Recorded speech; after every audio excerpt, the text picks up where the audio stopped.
Hey, what's up guys? It's George back again on the Playlist Push YouTube channel. Today we're talking about how Playlist Push works. We're mainly going to cover how it works for artists, but I'm also going to cover some topics related to curators. A lot of people ask us how Playlist Push works. I've probably gone through this at least 1,000 times on the phone by now after doing this for 3.5 years. But let's get right into it. So the first thing you're going to do if you want to work with Playlist Push is you need to apply for a campaign. So you're going to apply with an MP3, a WAV file if your song's not out yet, or you can just drop your Spotify link if the song's already out. From there, if the song's approved, we'll send you an email and then you go to a page where we get a little bit more information about your music and your song. So basically what we do is it's really tough to figure out what genre your music is on your own because Spotify has thousands of different genres, subgenres. It gets super confusing. So what we do is we use something called similar artists. So the only thing you need to do is just think of like, all right, what's an artist that I'm similar to? And then it makes it so much easier. So for example, like if you put in Tame Impala, then Australian indie rock and psychedelic rock are gonna come up. We then take those genres and we scan our entire network of playlists so we know exactly who your song should be going to.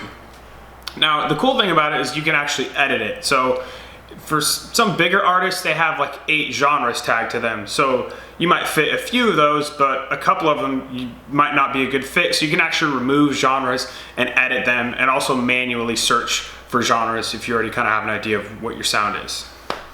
From there, what we do is, like I said, we scan the entire network, figure out who your song should go to, and then what you want to spend is pretty much up to you. The minimum is $300, but if you have, those are for like very niche categories like lo-fi beats, maybe something like heavy metal, but you can spend all the way up to $4 or $5 grand if you have a bigger pop playlist. It really just depends on how many curators you want to reach and how many people you want to get your song out to.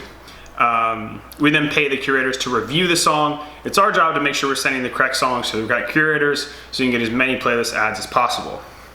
So how it works is we run 2-week campaigns. So if your song's already out, you just select a date and you book it and it's good to go. Your song is going to go out at around 10 a.m. Pacific Standard Time to all the curators. If it's not out yet, you just select your release date very easily. And then we just ask you for the Spotify URI on release date, and 10 a.m. is plenty of time to find the URI. If you don't have it, our team usually just goes through Spotify, goes through the campaigns, make sure your URI is set so your song goes out on release day. From there, you're gonna start getting playlist ads. And the nice thing is you don't need to email us back and forth. You don't need to reach out to us. Everything is automated from there, so as soon as you get added to a playlist, you're gonna get an email with a link to that playlist. You can look at the playlist, you can follow it, you can share it on socials, whatever you wanna do. And that's gonna continue for 2 weeks. So most of your ads are gonna become at the beginning of the campaign and towards the end. Like I said, we give curators 2 weeks to review the song, so it gives them plenty of time to listen to it, give thoughtful feedback, and hopefully add it. From there, once that 2 weeks is up, we have something called a results page.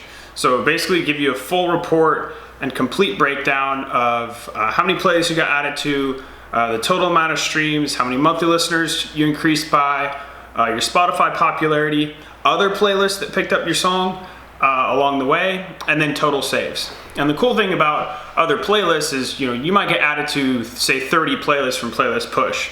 But most people, including myself, if they're listening to a playlist and they like the song, they'll usually add that song to their own playlist. So not only are you getting on the playlists that are in our network, but you're getting on the listeners' playlists that are listening to our playlist. So it's a really cool system, and it's really cool to see not only playlists you get added through Playlist Push, but other people that are also listening to your music. From there, you can actually do a rerun. So let's say you don't max out the budget and you just wanted to try it out and the campaign went really well and you're like, okay, I'm ready to go all in.